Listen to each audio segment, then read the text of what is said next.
Здравствуйте, с вами программа «Якутия Лайф» и проект «Мой доктор». С вами Иван Луцкан. На сегодняшний день вакцинацию от ковида получили свыше 122 тысяч человек. Несмотря на значительную цифру привившихся граждан в республике, тем не менее остаются вопросы по вакцинации. Это мы видим и в социальных сетях. Очень много где-то сомнений по поводу того, ставить, не ставить вакцину. Поэтому сегодня мы с вами озвучим самые популярные вопросы, которые пациенты задают медикам о противопоказаниях к вакцинации, формировании иммунитета после вакцинации, реакции человека на препарат, антитела, что это такое и так далее. Попытаемся об этом сегодня максимально расспросить нашего гостя. Это главный врач медицинского центра города Якутска Римма Николаевна Яковлева. Добрый вечер, Римма Николаевна. Добрый вечер, Иван Петрович. Первый вопрос, который поступает к нам и по горячей линии, в том числе слышим это везде и всюду, по поводу ПЦР-анализов. Нужно ли сдавать какие-либо анализы, в том числе ПЦР и ИФА, перед тем, как получить вакцину? Перед тем, как получить вакцину, любую вакцину от новой коронавирусной инфекции, сдавать анализы ПЦР, ни ИФА не требуется. А очень много поступает вопросов действительно о том, что у меня иммунный статус, у меня есть те или другие антитела, могу ли я нет получить вакцину. Мы отвечаем, что иммунный статус для вакцинации значения не имеет. Значение имеет лишь период, который вы перенесли заболевание. Значит, по последним данным, если вы последние 6 месяцев официально болели коронавирусной инфекцией, вы можете не получать вакцинацию. Но по истечении 6 месяцев, независимо сколько у вас там антител, хоть G там 10-15, хоть М, вы обязаны получить вакцину. Потому что только вакцинация формирует стойкий иммунитет от коронавирусной инфекции. Ну, вот как раз вы затронули вопрос, который поступил к нам на горячую линию, вот по поводу титра антител. У нас телефон нашей горячей линии в WhatsApp, это 8 914 235 05 02.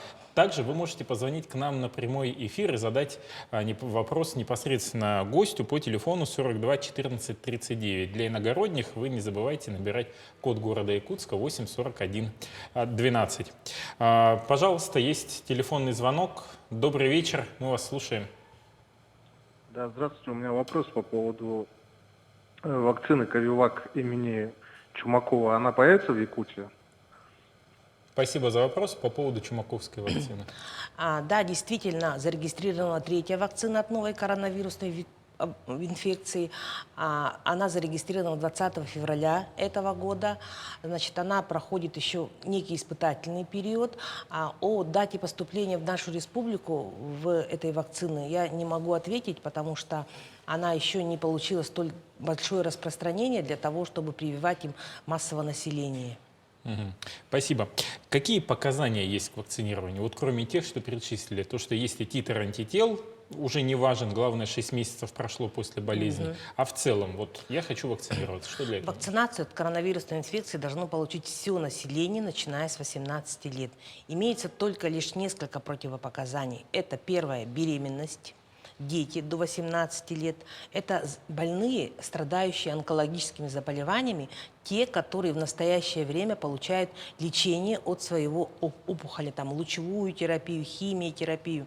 Также противопоказана вакцинация лицам, которые получают генно-инженерную терапию. Это различные ревматологические заболевания, сложные, да, кожные заболевания. Но по последним данным, эти лица тоже могут получить вакцину, но при этом им придется пропустить один укол своего основного лечения. Ну вот пример. Есть очень много больных ревматоидным артритом. Они получают пожизненно метаджек. Да? Значит, они один метаджек свой пропускают, получают вакцину, и следующую инъекцию метаджекта начинают получать в обычном режиме. А как быть, вот если вакцинация в 2 срока идет? Значит, 2 раза они будут пропускать свою инъекцию. Это не критично, это допустимо, и это имеет место быть.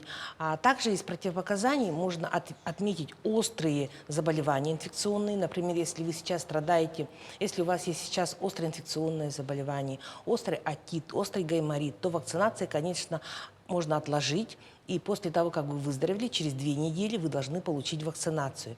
Таких вот из прямых противопоказаний это только беременность, значит, как я сказала, онкологические заболевания. А кормящим можно? Нет, кормящим матерям нельзя, потому что, детям нельзя до 18 лет прививку получать. И также еще Значит, вакцинацию у нас не получают лица, как я уже сказала, в острой фазе инфекционных заболеваний, а остальные все могут получить вакцину. Также, конечно же, мы с осторожностью применяем вакцину у тех людей, у которых есть аллергические реакции. Но не все аллергические реакции являются противопоказанием для проведения вакцинации. Кстати, про аллергию мы поговорим с нашей гостьей, которая присоединится к нам минут через 15-20. И вот вопрос по поводу записи на вакцину. Вот говорили, что очереди невозможно попасть. Глава республики проводил буквально в эти выходные совещания. Как сейчас организован этот процесс? И можно ли заказать выездную вакцину? Значит, да, действительно, допустим, в марте, да, в конце февраля у нас были проблемы с записью, потому что у нас недостаточно было вакцины. На сегодняшний день у нас вакцины в республике в достаточном количестве, и поэтому запись производится в каждой поликлинике через телефон горячей линии, через телефон колл-центра, а для удобства граждан можно записаться через портал госуслуги. Вы можете записаться на вакцинацию день в день. Почему? Потому что со вчерашнего дня все поликлиники перешли на режим работы с 8 утра до 8 вечера, включая выходные дни. Даже без записи вы можете подойти в свою поликлинику и, значит, в удобное для вас время и пройти процедуру вакцинации. Помимо того, со сегодняшнего дня в городе Якутске развернуто более 40 пунктов вакцинации, куда вы можете обратиться, независимо, где вы живете. То есть, вот, допустим, житель Улуса приехал, Да, он может спокойно здесь да, поставить? житель Улуса может приехать. Главное, чтобы у него был паспорт гражданина Российской Федерации, он вакцинируется, а вторую вакцину он запросто получает у себя по месту жительства. Мгм. А вот какой препарат лучше всего выбрать для вакцинации? Есть ли у меня вообще право выбора? Вот Эпивак или Спутник или вот Чумаковский? Право выбора, Санта-Спутник? конечно, у вас есть при наличии медицинской организации вакцины. На сегодняшний день мы располагаем вакциной Гамковид-Вак, которая называется «Спутник-5». А на самом деле эта вакцина во всем мире признанная, у нее около 95% эффективности. И, значит, эта вакцина, она уже показала свою эффективность, потому что Российская Федерация уже с сентября месяца активно проводит вакцинацию именно этим препаратом.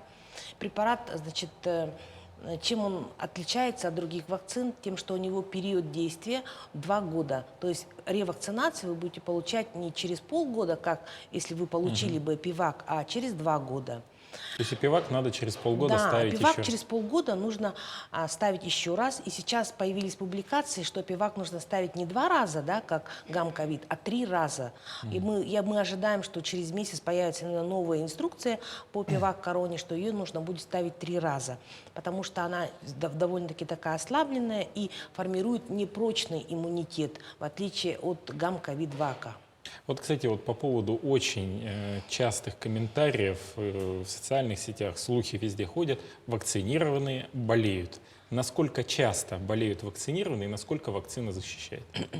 Ну да, я хочу сказать, что вакцина защищает от коронавирусной инфекции не на 100%. Но опять же, есть такое, как меры предосторожности. То, что вы вакцинировались, не говорит о том, что вы должны снять маску, начинать ходить на все мероприятия, общаться со всеми. Нет, вакцинация не говорит о том, что вы должны избегать вот этих методов. Все равно вы должны носить маску. Все равно вы должны соблюдать некую самоизоляцию, некое дистанцирование, санэпидрежим определенный должны соблюдать. Заразиться можно даже и вакцинированным, да, действительно, но при этом заболевание будет протекать легко. Оно будет протекать легко, вы даже можете не заметить, что вы болеете. Может быть небольшая температура, небольшая слабость, но это будет протекать намного легче, и вы избежите и госпитализации, длительного больничного, и опять же, как самое такое печальное, это поражение легких.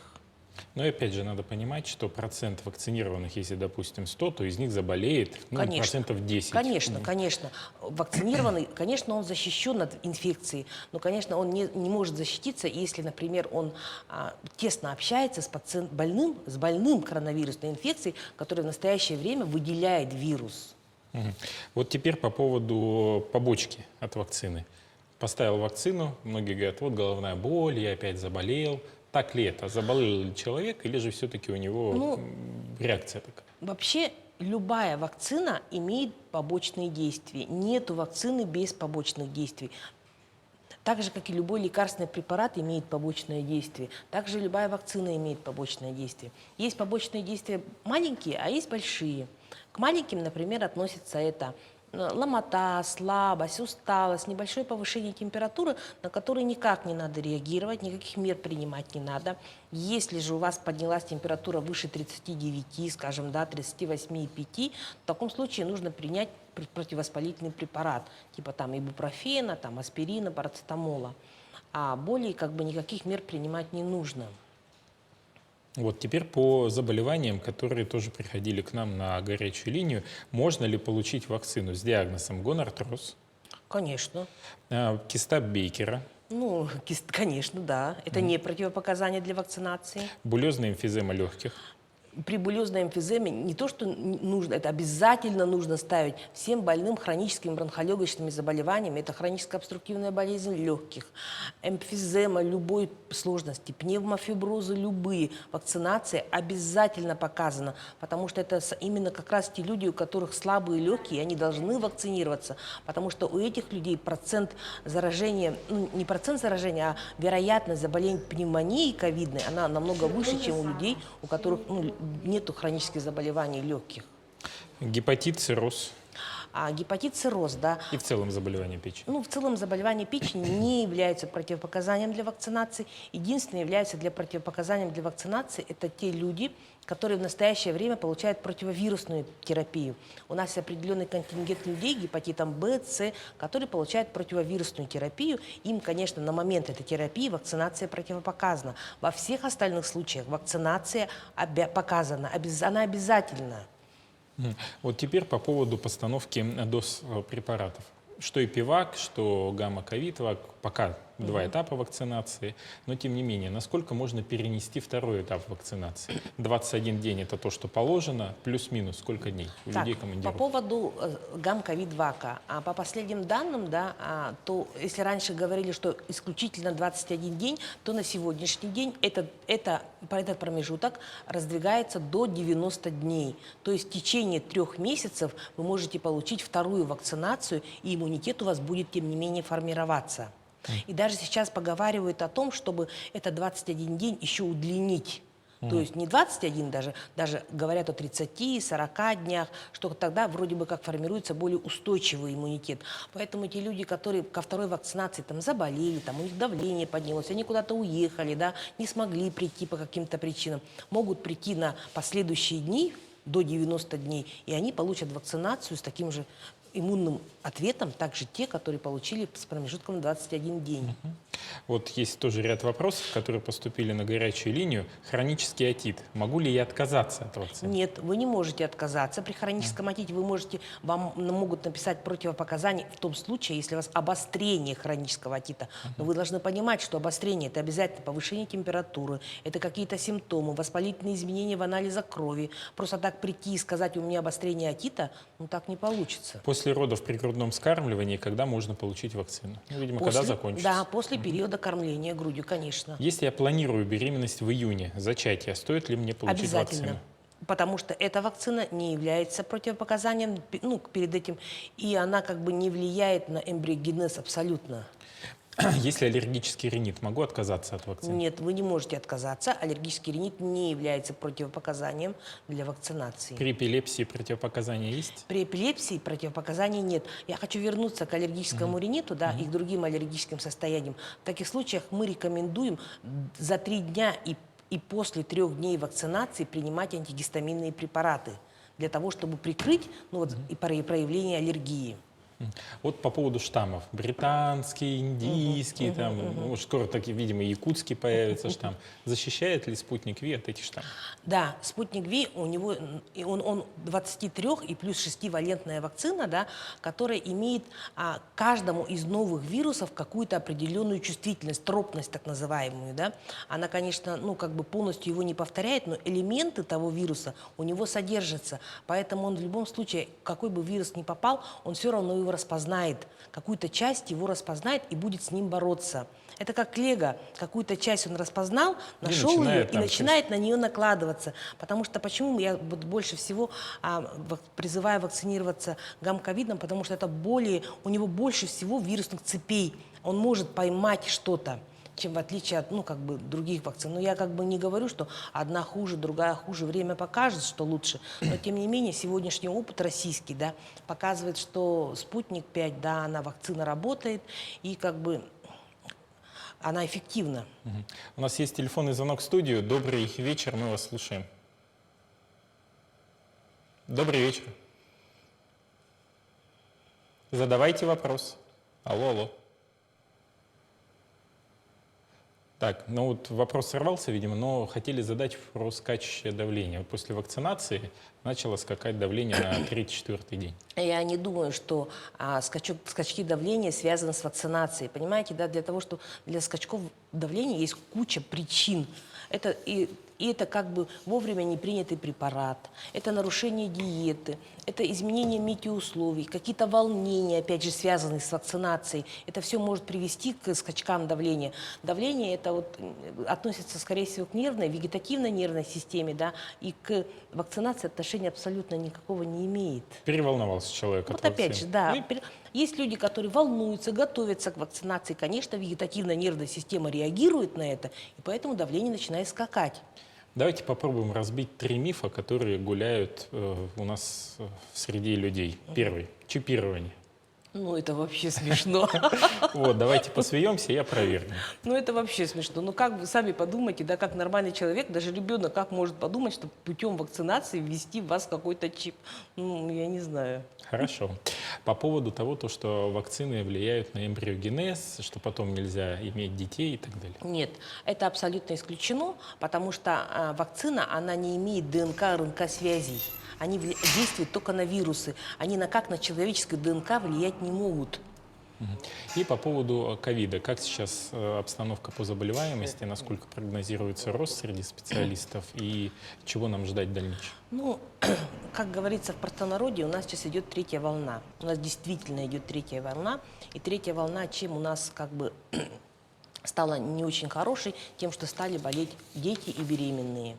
Если в первую и вторую волну у нас процентное отношение больных детей был 5-6% по отношению к взрослым, сейчас этот процент достиг 25% по отношению к взрослым. И это очень, значит, плохо, потому что у детей клиника стертая, ее сразу не поймешь. Дети являются разносчиками-носителями, поэтому вот этим отличается нынешняя волна от предыдущих 2.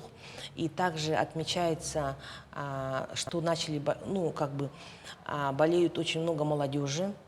И если в те первые 2 волны молодежь болела без пневмонии, с небольшими симптомами, то сейчас у больных есть симптомы, есть пневмонии, доходящие до поражения 30-40%. В общем и в целом болезнь потяжелела. Но хочу сказать, что мы, врачи, да, за почти год этой пандемии научились бороться с ней. Мы методом проб и ошибок учились лечить это заболевание. Если сперва мы начинали с одного препарата, другого препарата, сейчас мы лечим уже совершенно по-другому. У нас имеются определенные результаты. Научились держать в руках в ковид? Ну, не без вашей помощи. Спасибо. Ирина Николаевна, время нашего эфира с вами подошло к концу. Конечно, безусловно, многие вопросы не успели прозвучать в эфире, которые поступают к нам на горячую линию. Я хочу поблагодарить вас за то, что вы ответили предельно четко, ясно на те вопросы, которые были от наших телезрителей, которые мы подготовили. И хочу поздравить вас, как врача-пульмонолога, с прошедшим праздником, Днем пульмонолога, и пожелать вам всего удачи в вашем благом деле. Спасибо большое. Всему населению не болеть и призываю вакцинироваться. Спасибо. Сейчас мы прервемся на короткую рекламу и посмотрим сюжет, связанный с опросом наших телезрителей, как они защищают себя от ковида. Я привилась от ковида, спутник В, но тем не менее маску ношу и руки мою каждый раз. Почаще мыть руки, дистанция социальная. Ну, не расслабляемся. Только маска и все. На работе перчатки и все. Маски, перчатки. Каждые несколько раз в день моем руки. А вакцину не получали? Получила. Лучше все равно предостерегаться, потому что, ну, откуда знать, кто знает, вдруг заболеете. Если куда заходим, обязательно закрываемся. А если есть вот это дезинфекция, руки обязательно. Я в масках. Конечно, действовать надо по ограничениям, думать о своем здоровье, о своих близких. надо все-таки. Быть ответственным надо быть. Занимаюсь вот спортом, да, всегда хожу в общественных транспортах. Ну, не пользуюсь. Все равно соблюдаем меры безопасности, не расслабляемся. Нет, мы совсем недавно переболели, поэтому наоборот сейчас нам надо беречься. Я вот получила все эти, прививку получила. И сейчас я вот как-то уверенно себя чувствую. Потому что недавно вот анализ брали на антитела. И у меня я выработала. И я очень довольна. Ну вот когда хожу, конечно, маску одеваю. На всякий случай. Как говорится, бережного Бог бережет. Я привился, то есть вакцинировался, соблюдаем дистанцию обычно. Ну и в массовых скоплениях людей носим маску.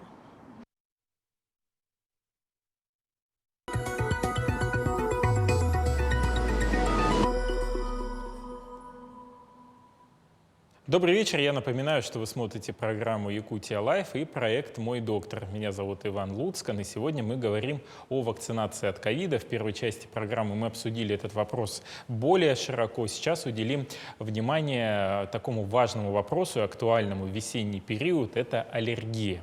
По данным Российской ассоциации аллергологов и клинических иммунологов, различными формами аллергических заболеваний страдают от 17,5% до 30% россиян. По сведениям Всемирной организации здравоохранения, каждый житель планеты страдает аллергическим ринитом и каждый 10-й бронхиальной астмой. Конечно, у людей с аллергией своя специфика питания, подбора медикаментов и вакцинации. Подробнее об этом расскажет заведующий отделением аллергологии и иммунологии консультативно-диагностического центра Республиканской больницы номер 1 Национального центра медицины, главный внештатный аллерголог-иммунолог Минздрава Якутии Дарья Дмитриевна Лонгинова. Добрый вечер, Дарья Дмитриевна. Добрый Рад вечер. вас видеть в нашей студии. Добрый день. Ну вот плавно перейдем с той темы ковида, которую мы обсуждали с Римой Николаевной, по поводу вакцинации при аллергических заболеваниях. Ваш совет: вакцинироваться, не вакцинироваться, есть ли какие-то противопоказания? Надо понимать, что есть абсолютное противопоказание и относительное. Абсолютным противопоказанием является анафилактический шок в анамнезе любой природы, лекарственной или другими веществами вызванные. Все. Все остальные заболевания аллергические только в стадии обострения являются временным противопоказанием, то есть медотводом. Вне обострения они любое заболевание, начиная с атопического дерматита и заканчивая бронхиальной астмой, не являются противопоказанием. Да, вот как раз один из вопросов, который к нам приходил на горячую линию, это аспириновая аллергическая астма. Можно ли ставить вакцины? И, при отеке квинки, допустим, можно ли ставить вакцинацию или нет? Я понимаю, период обострения. В период обострения не только аллергического, любого заболевания нельзя получать вакцинацию, причем любую. А вакцинацию против ковида тоже точно так же вне обострения. Но для этого нужно подготовиться, если человек аллергичный. Я хочу напомнить, что мы работаем в прямом эфире, и вопросы нашему гостю, аллергологу, иммунологу, вы можете задавать по WhatsApp, это 8 914 235 0502. И если вы хотите пообщаться с нами в прямом эфире, то можете позвонить по телефону 8 41 12, это код города Якутска, сам номер 42 14 39. Ну а мы продолжаем. Вот по поводу аллергии. Вообще, что это такое? Вот простым языком. Мы с вами медики понимаем, а вот иногда люди начинают путаться. Начнем тогда с самого слова аллергия, атопия. Что такое атопус? С латинского языка переводится как иной. То есть это иная реакция организма на любые вещества белковой природы, начиная от пищевых продуктов и заканчивая лекарственными препаратами. Вот главное понимать, что где есть белок, вот тогда может появиться реакция. К сожалению, сложно, потому что существуют вещества гаптены, которые при присоединении к белку в организме становятся аллергеном. Но это уже область, наверное, изучения аллерголога, иммунолога, все-таки на приеме. В чем тогда отличие понимания пищевая аллергия и пищевая непереносимость? Или это тождественные понятия? Нет, это абсолютно разные понятия. Дело в том, что пищевая аллергия, она, во-первых, чаще всего только в детском возрасте, с возрастом она уменьшается, потому что на первый план выходят не пищевые, а респираторные или другие аллергены. А непереносимость может оставаться на всю жизнь. Ее очень много видов. Та же идиосинкразия – это заболевание из области неврологии и гастроэнтерологии. Тут очень много факторов, недостаток ферментов или отсутствие. То есть в каждом конкретном случае нужно разбираться. А вот как необходимо разбираться? Что нужно сдать? Как человек может понять, что у него, скорее всего, здесь аллергия, а здесь индивидуальная непереносимость? Сейчас такое время, что человек может пойти и сдать любой анализ, да, прочитать в интернете, поставить сам себе диагноз и прийти к нам на прием уже с готовыми соображениями. Дело в том, что не так легко. Если бы это было так просто, мы бы не существовали как вообще специальность. И это очень просто, когда сразу выявляются аллергены, да, путем кожного тестирования или путем сдачи крови на специфические иммуноглобулины. На самом деле все намного сложнее. А вот где можно у нас в республике сдать кровь на специфические иммуноглобулины и пройти так называемый аллерготест, чтобы определить, к какому аллергену у меня есть определенная склонность? Сразу хочу сказать, что сдача крови – это не постановка диагноза. Интерпретировать может только врач, специально подготовленный, и только совместно со сбором анамнеза и клиникой. Сам по себе анализ никакого диагностического значения, можно сказать, не несет, кроме скринингового. Другое дело, если в анализе что-то выявилось, и вот с этим анализом прийти к врачу и дальше обследоваться, это другой вопрос. Насчет кожного тестирования, это возможно сделать только в специализированных аллергокабинетах. Вот сколько у нас их в республике есть?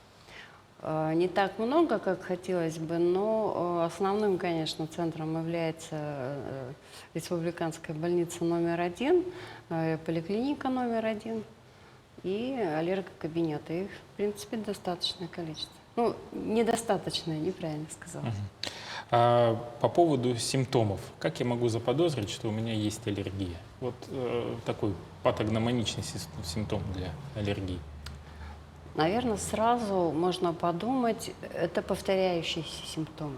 То есть не единственный раз возникший насморк, заложенность носа и кожный зуд, да, как крапивница обычная, которая может быть вообще в 100% населения. То есть считается, что каждый человек хотя бы раз в жизни страдал от крапивницы. Повторяющиеся симптомы, любые, заложенности носа, насморка, чихания, кожного зуда, кашля, одышки. По поводу лечения. Вот секундочку, меня предупреждают, что есть телефонный звонок в студии. Добрый вечер, мы вас слушаем. Алло. Да-да. У меня вопрос к Логиновой. Она сказала, у кого аллергия, можно к вакцинированию подготовиться. Как это сделать? У меня поливалентная аллергия.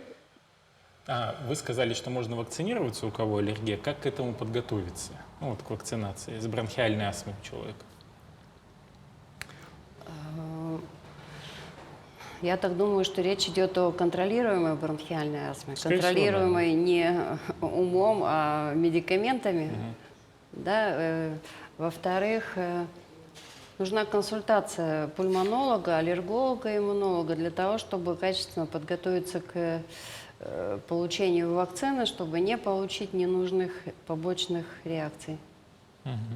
Вы советуете Нужна лучше консультация, записаться, да? обязательно. К тому врачу, который Я как раз думаю, что наблюдает. человек, который страдает бронхиальной астмой, тем более он уже наблюдается у врача, поэтому обязательно нужно проконсультироваться перед вакцинацией. Какие факторы способствуют развитию аллергии? Самое главное – это наследственная предрасположенность. Все-таки генетика? Да, которая может проявиться в разных случаях. Если это от мамы до 50%, от папы.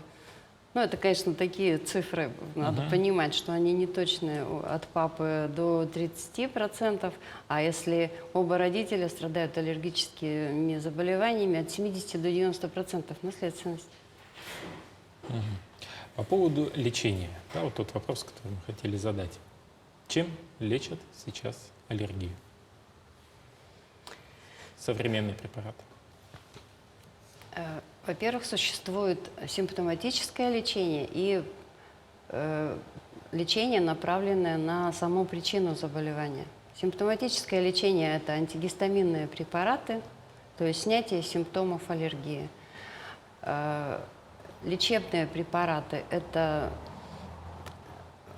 интраназальные и бронхиальные ингаляторы.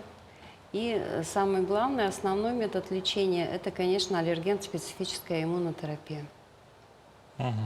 Вот есть вопросы, которые поступают на наш WhatsApp номер. Аллергия на что проявляется зудом неба? Интересный вопрос. Абсолютно ничего интересного.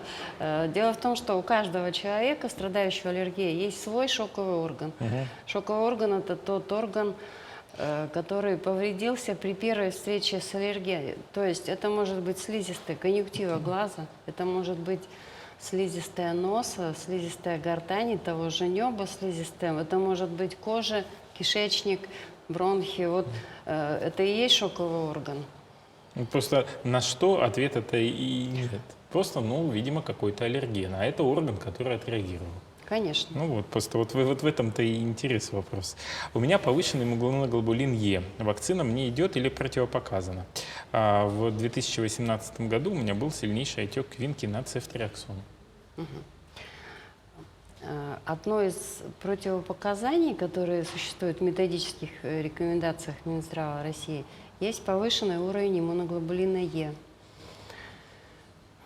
Он может быть умеренно повышенный, выше 100 единиц, да, 150, там, 130, и может быть тысячные единицы. То есть в каждом конкретном случае я советую обратиться к врачу. И дальше вопрос по подготовке. Не по подготовке Нет. к вакцинации. Ну вот он был по бронхиальной астме, вот то, что задавали. Это все решается в конкретном случае, конкретно каждым пациентом на приеме у врача. Теперь, возвращаясь к теме аллергии, опять же, опустим вакцинацию. Весна, скоро начнется активное цветение, июнь особенно. У нас в Якутии все поля в цветах. Как себя обезопасить в сезон аллергии? Есть ли какое-то такое универсальное средство? Универсального средства, конечно, не существует. Потому что аллергены, сезонные аллергены начинаются не с березы, как это принято говорить, а с плесневых грибов, которые размножаются в апреле уже, да, в конце марта, в апреле. И вот в этом году у нас весь май практически. Тут надо разбираться, то есть обязательно пройти кожное аллерготестирование, если нет противопоказаний, и нужно выявлять аллергены. Как себя обезопасить?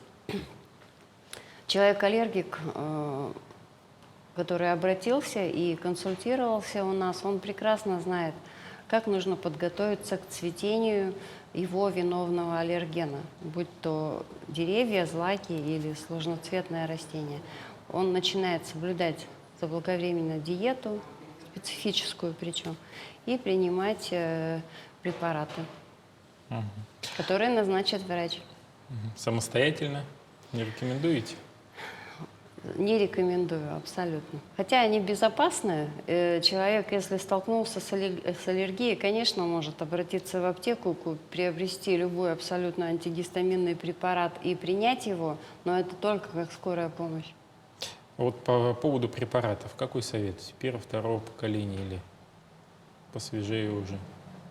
У нас на сегодняшний день существует всего 2 поколения препаратов. Ну вот, может быть, какие-то есть уже. Значит, первое поколение препаратов чем отличается? Тем, что они очень эффективны, быстро действуют, но они обладают снотворным эффектом, что не всегда нам подходит. И, к сожалению, к ним очень быстро наступает привыкание, они перестают действовать, а снотворный эффект у них никогда не заканчивается, и человек не знает, помогает ему препарат или нет. Поэтому препаратами выбора, извините, являются, конечно, препараты второго поколения. Я не думаю, что я буду называть название препаратов. Хорошо. Как снять быстро отек квинки?